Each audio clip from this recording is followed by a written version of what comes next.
We always have a blast chatting with our guests about all sorts of different topics, but sometimes we go off the rails and dig deeper into their automotive and motorsports pasts. As a bonus, let's go behind the scenes with this pit stop minisode for some extra content that didn't quite fit in the main episode. Sit back, enjoy, and remember to like, subscribe, and support Break Fix on Patreon. Gosh, Eric, are you seeing and hearing me? Yeah, you look good. You sound good. Oh, I overcame my just sheer anti-techness. I just overcame it, and I was just like, "What was that camera Eric recommended me?" And I just like dug through, and I found the email. Remember when you said it? I didn't even acknowledge it. I was so like just not wanting to think about the technology. But then I revisited it. Yeah, and we didn't do our was the origin of rallying the Scandinavians with the shortcut through the forest or the British Well, regularity let's trial. talk about that. Did you figure out what the real story is, where the origin of rally is? When I started talking about the different events, each individual event has its own history. So an event like the Monte Carlo Rally or the RAC Rally both predate rallying in their current form, Right. and certainly in the form that it was in Group B. In other words, the RAC Rally is a blend of the traditional British regularity trial, when what they talk about is it was in 1960 that the RAC Rally went into the forests. Well, at that point, it looks like the kind of event that the Scandinavians were familiar with and had created. What I'm not sure about is when, the Monte Carlo Rally stopped being like this regularity trial where you could start from any city around Europe and you drove towards Monte Carlo, and then there were some events at Monte Carlo and then there was a winner. I don't know when it went away from that and went to this format that you drove from town to town and there were the special stages in between. I don't know when that format was introduced. That had to have been probably in the 60s, right? I mean, I'm sure it'll say in Wikipedia, but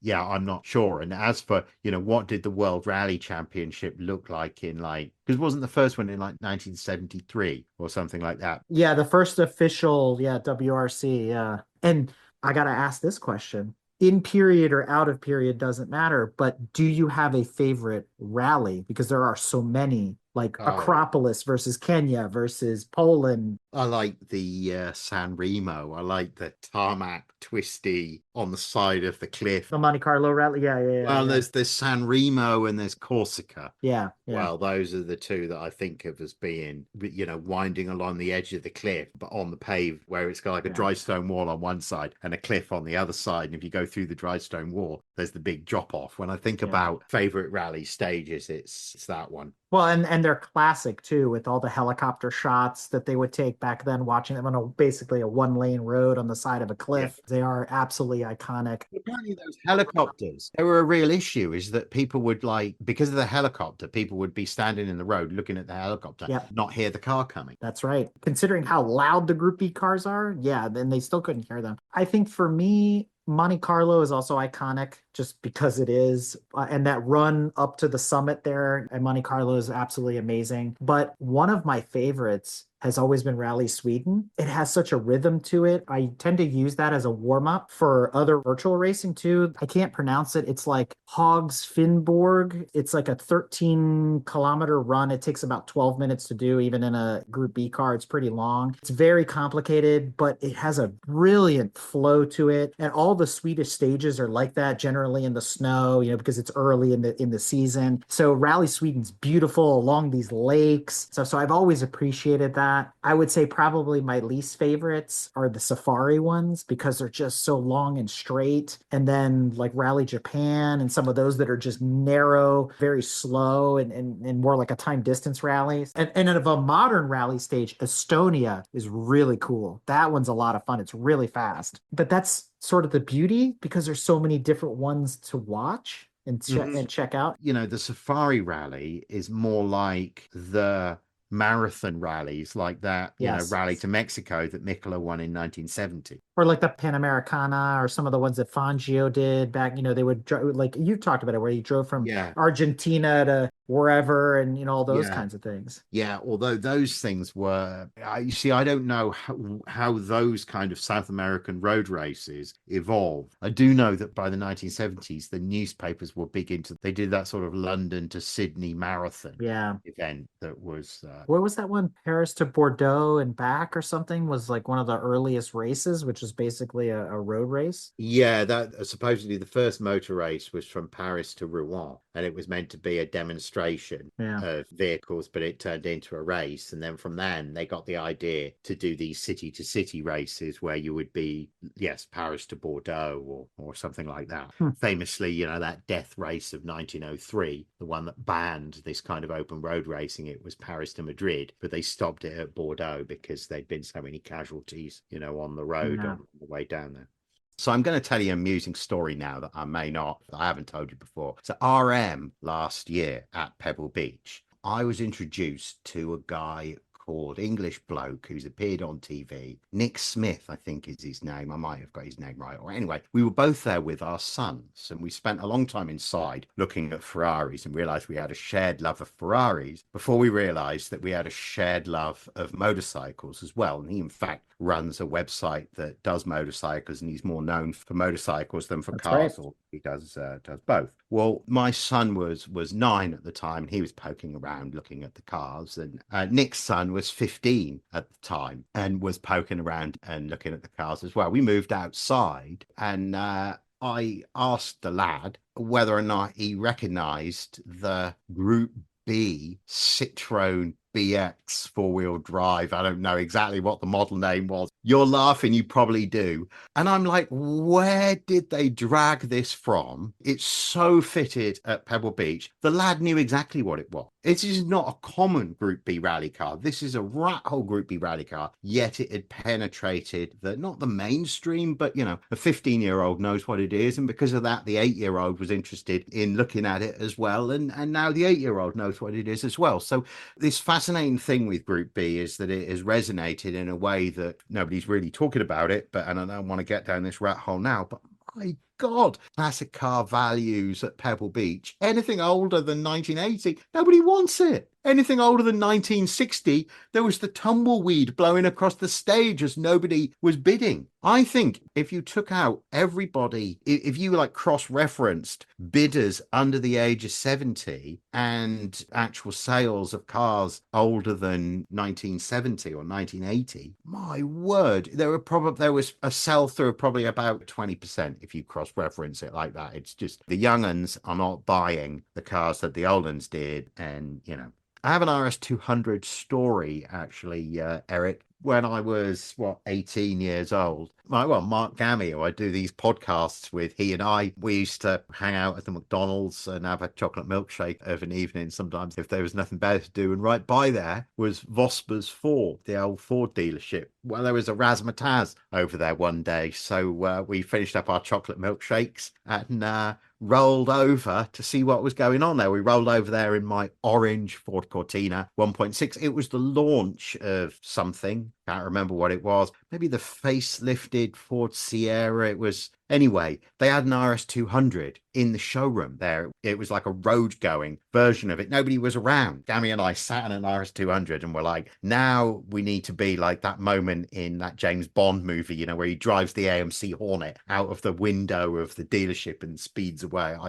I was tempted to do that, but I didn't. I remember they also did that big razzmatazz around the car that we got, I think, as the Audi 100. It had like a CD of 0.30. Oh, the 5000. Yeah, they marketed it Yeah. as in the US. Yeah. Yeah, for Americans, the 5000 has this horrible, bad quality, like debacle story associated with it. Unintended acceleration. Thank Yeah, you. in Europe, we didn't have any of that association with it. We just had this like futuristic, low drag styling, which characterized Audi in. Let's be fair to the 5000, the 100, 200 as well, right? Because when you put the turbo motor in, it became the 200. So it became cool when we put a V8 in it and started kicking butt in DTM. But we'll just leave that where it is. It is the same car, folks. I just want to point that out. The V8 is the 100 with a. It's a D chassis. Wasn't that 100 a front-wheel drive car? Yeah, they had Quattro in that too. And so the V8 was a Quattro. Yes. Ah. And the first Trans Am cars in the United States in 87 and 88 and 89, those were Audi 5000 based production cars, all-wheel drive Quattros. So the 5000 lives on as the D series chassis, by the way, in the A8. The A8 is the evolution of the 5000. So there you go. There you have it. You've seen that movie Ronin, haven't you? Yeah, so it's Yes, brilliant. Audi people, if you've not seen Ronin, it's an absolute must watch. I'm not even going to say anything more than that about it. Watch that movie. So when I thought about your question a little bit more, who was the best? I'm interested to know what you're going to say, because I had one more point that I wanted to make. And it's that now the driver, I'm going to pin you on the driver. I've already said if I had my sensible hat on and I was being paid, Arlen and Mikkola would be my team. Yeah. And if it was all about me, it would be Arlen and Vartanen. If it was me personally, if I was Lawrence Stroll, those are the two would be driving for me. If I was building my own team, that's tough. I want to go with somebody that's going to bring the car home. So I'm going to go with a Stig Blomqvist. I'm going to go with somebody that's consistently fast. You'd have Blomqvist over Mikkola. Love him to death, right? But it's just, I don't want to take the risk. As a team owner, I want a Stig. I want a Salonen. I want a Toivonen until... Oh, no. See, I've not even mentioned Salonen because he was never on the pace, was he? If you look at his pace next to Vartanen, it's embarrassing. It's like one of them was driving the T16 and the other one was driving the 1.9 GTI. I know, but there's something that you can refine, that you can work with there. You're consistently putting points on the board. The risk with Vartanen was you rolled the dice as to whether or not he was going to roll the car or cross the finish line. So with Salonen, he wasn't as fast, but he brought the car home. That, to me, I think about it with the lens of endurance racing. You don't win on the first turn. You got to bring the car home after 12 hours or 24 hours or whatever it is. So you want those drivers that are consistent, but are also mechanically sympathetic. I don't know. So Blomqvist then, and who else? My heart goes out to Michelle. Yeah, but it's not about the heart, is it? You're competing in rally. You have to win. Who are you actually going to hire? In 1985, until the RAC rally, she didn't finish one round. That's true. That's true. So, yeah, it's going to be Stig and probably Hanu. Really? Yeah. Really? Wow. Yeah. See, I would have Toivonen and Rawl after Arlen and Vartanen. I'd have Rawl as the third, I think, before Toivonen. For sheer, if I was, if it was my team, if I was being paid by somebody else and I, needed a balance, like I'd build it around, Mikkola, Arlen, Vartanen, and then Rawl. I feel like Rawl and Mikkola are pretty interchangeable, although Mikkola's skills are more rounded, right? He's better at the foreign events. He knows all the Scandinavian events like the back of his hand. Mikkola's just so versatile in comparison to the others that we've not talked about. Voldergaard, actually. That's true. I feel like he's another that could be that versatile. There's Per Eklund, another Swede. And then there was Kankkunen, and there's a bunch of other ones. Kankunen's later, so I've left him out of the conversation. But he's definitely front rank, not crash too much, kind of. Yeah. Yeah, and then you still had people coming up through the ranks like Carlos Sainz and Jari Matti-Latvala's dad, things like that, running for, Toyota and whatnot back in the day. So they hadn't come onto the scene yet. That was all Group A stuff at that point. So I don't want to look too far afield, but based on what was there, it's hard. I mean, the other thing would have been interesting was, and this goes to 1987, in the Pikes Peak Evo 2 S1 run by Bobby Unser, is to bring Bobby Unser over from the States and see what he could have done in WRC in a Group B car. Because he had no problem setting the record at Pikes Peak against the Furran boys in a car that he'd never driven before. So I think there was a lot of uncapped talent there that we could have maybe pulled from the US as well if we could turn the clock back and give him the opportunity. So your answer is, who was the best Group B driver? Your answer is Bobby Unser. Oh, he's got the Pikes Peak record at the time. No, best Group B driver at the time, as much as it pains me to say, it's going to be Ari Vatanen. It's going to be Ari. All Yeah. right. Yeah. Because of the flair and the style and the... He's Senna for me. And so I respect that. And I see that in his driving, and he's ridiculously fast. When you really study his driving and what he does, I tended to emulate his driving, especially when I learned how to road race. And again, I wanted to be a rally driver. Like there are certain things that he does that I'm like, okay, yeah, I'd love to have the pedal work of Walter Wuerl, but where does that get me at the end of the day? I'm not power sliding for 200 yards like Ari Vatanen does by doing all that pedal work. There's something to be said about that. That Argentina accident where he rolls the car, right? They'd been over 3 times before. Right? Yeah.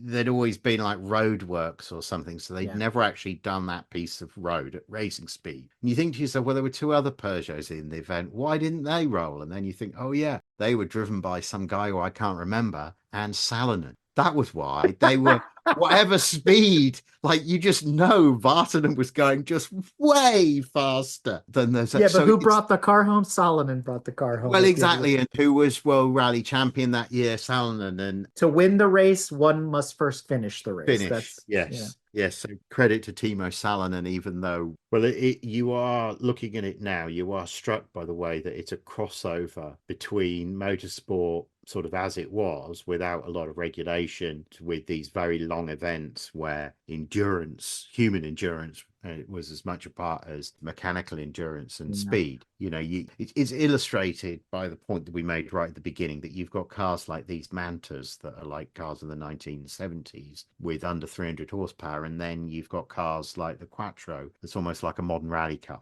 or at least in terms of, you know, turbocharged four-wheel drive, 300 plus horsepower. I don't know. Group B is one of those things that is never to be repeated, never to be replicated, never to be outdone. It's just an awesome time in racing. I think there's 2 people that we didn't mention looking forward into rally's history that if you were to talk about like the greatest of all time, you know, we talked about Formula One, you would be remiss if you didn't talk about Sebastian Loeb or Sebastian Ogier, who are multi-time champions of rally. And Ogier especially, I mean, he's like Lewis Hamilton. I mean, he's much older than Lewis Hamilton, but he is the most winningest rally champion of all time. You know what I mean? And so it's like, but if you watch him drive, who did he get his inspiration from? He's very regimented and very mechanical in his driving, like a Walter Wuerl. In the 20th century, motorsport changed in a way which all motorsports changed in a way which allowed one team, when they dominated, to dominate far longer. Like a legacy almost. Well, so it wasn't just Michael Schumacher, it was Valentino Rossi in motorcycles, it was Jimmy Johnson in NASCAR, it was Sebastian Loeb in rally. And as it was going on, I remember thinking, well, yes, these are individuals, are great drivers, but there's also, I felt with Jimmy Johnson particularly, there was a lot of the Michael Schumacher thing where you'd built a great team around you, and you and the team knew exactly what you needed to do to maintain the competitive advantage. So you were able to do that week after week, month after month, year after year. You know, in NASCAR, it was particularly noticeable, wasn't it? Because people didn't like Jimmy Johnson winning all the time. And he was like from California, so he wasn't a real NASCAR guy. And there was all of that kind of objection going on. But I feel like Jimmy Johnson and Michael Schumacher are both, I don't know enough about Loeb and rally in that period, but I feel like they almost exploited the technology of the period to create a situation where, in Michael's case, you know, the gap between him and other drivers at the end of the race was smaller than it had been a decade before or decades before that. But you weren't able to overcome that difference. You know, the gap was small. There was no way of overcoming it. So I feel it's like a technological thing. So, you know, if we're talking about greatest rally driver of all time, yeah, it's hard to argue with the stats of Loeb or Ogier or somebody like that. But clearly, these guys that we've talked about in the 80s, you know, they wouldn't do all the events. When the car wasn't competitive, they would sit a year out. That happens now in WRC1. I mean, I'm a huge fan of Esa-Pekka Lappi. He's come a long way, but there's events where he just won't show up for whatever reason. I mean, he took a pause in Croatia to respect the death of his friend Craig Breen, who died 2 years ago now at this point. And so that was, you know, rally, there are still deaths even to this day, and they're tragic, unfortunately, because trees don't move very often. all that to say, Sebastian Ogier still races today, but he picks and Walter Rural used to do it. He'd pick and choose which rallies he'd go to. And then the points, people have told me the point system in rally is the most confusing thing ever. It's even more confusing than watching Le Mans, where there's 4 classes of drivers at the same time and all this kind of thing. And it's true. It is really strange, the manufacturers versus the driver points and how they can skip an event but still not lose a position, and how the penalties carry over, and this and that and the other thing. But yeah, all that stuff that was commonplace as we see it now in period of Group B still exists today. Those rules haven't really changed. And then also, this is quite a cool thing actually. I'm doing this Best of the Bay, which is, I've done a sort of annual road test with the Journalists Society that, I'm a member of here. It's really the only thing that I do with modern cars each year. Once upon a time, it was like lapping Laguna Seca in them. And then for a minute, we've done other test routes. Well, now they've organized it for it to be in bed with this Best of the Bay, which is an annual publication, which is, what's the best plumber in San Francisco, in the Bay Area? What's the best restaurant? What's the best Indian restaurant? What's the best? Well, they're going to do what's the best car. It's going to be chosen based upon the opinions of me and the other members of the Western Automotive Journalists. So I've got 3 days test driving new cars and living in a hotel in Santa Cruz, which I'm quite looking forward to. But awkward, pregnant pause.